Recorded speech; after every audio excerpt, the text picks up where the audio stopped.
श्री स्वामी समर्थ.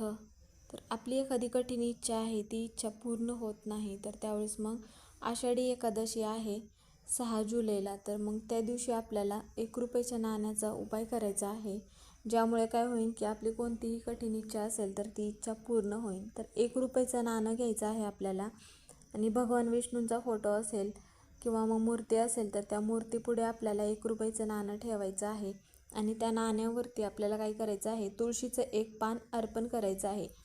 जी पण काय आपली इच्छा असेल तर ती इच्छा सांगायची आहे आणि हे जे नाणं आहे तर दिवसभर ते नाणं तिथेच ठेवायचं आहे.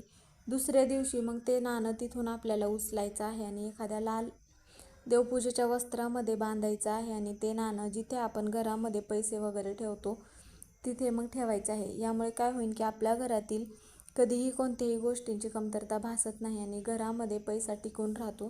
तर हा उपाय आवर्जून करायचा आहे. श्री स्वामी समर्थ.